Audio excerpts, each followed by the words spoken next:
Hello sa inyo diha. So sa karon na video, so mao po niyang among pagpangaligo no.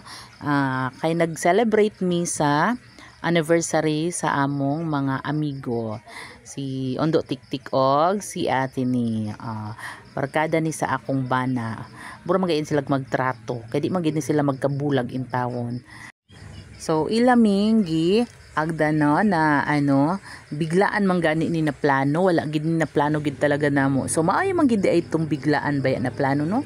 Kay kesa ni anang nagplano mo dugay ng panahon na mao nang adlaw mga ligo ta or mag-outing ta pero wala gid, wala drawing lang. So maayo gid ining biglaan na pag pag outing kay dali na kaayo out ora mismo nakapangluto na dayon.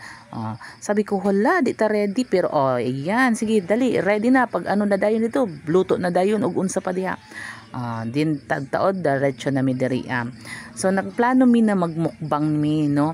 Ayan nagdaan ako daan ni mga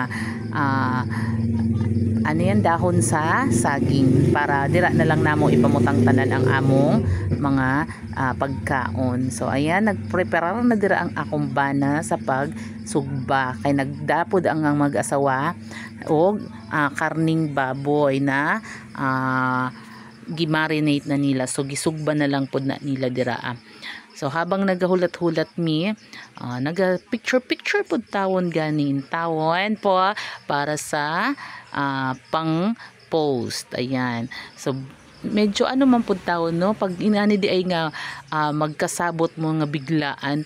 Sadya manggid pud gihapon maski walay plano na pwede ninyong himuon. Kay makaisip naman lang mo dito sa inyong di ay makaisip na lang mo sa mga himuon ninyo na mga pwede ninyong maayo manggid pud talaga na magsigit taog minsan ba sa tong kinabuhi na maglurling hayaw pud in tawon ta kay dili pud ta ni permi na lang ta mag-isip aning atong mga problema uy usahay pud di ay oy linghayaw pud ta oy bahala na moingon ta wa mi kwarta pero bahala na ni kayo minsan lang man pod. Bahala nagpag-uli wa na po'y kwarta. Sige lang kay man lang pod ni sa duol ba. At least makalayo-layo lang tagamay tong balay. So nangaligo mi ni ani sa dagat. Pero nung mga panahon na ingana baling inita gid tawon. So ang nangaon mi ni ana nagbudol fight mi pero nakakaligo mi ni ana no pag sunset na. Pero ang among kabataan nangaligo na sila. Di gani halos muhawa pod ang among mga kabataan. Diyos ko sabi ko baling inita mapagod tawon mo pero wala gipanginano ang mga bata pero kami taon sabi ko ayaw Diyos di gyud ko dira mo subog anang dagat nga baling inita kay taon lagom na ngani ning atong nawong malagom pag yung maayo.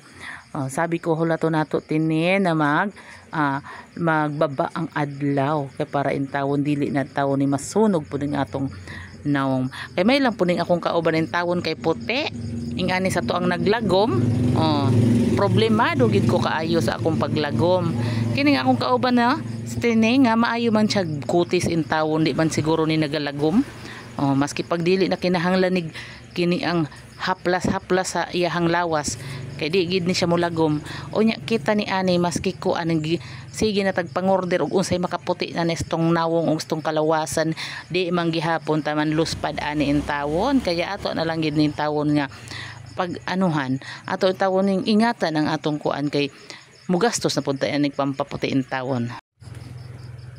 So ayan, hanggang to nami ani sa dagat kay naghayong-hayong na ang tawon ang palibot.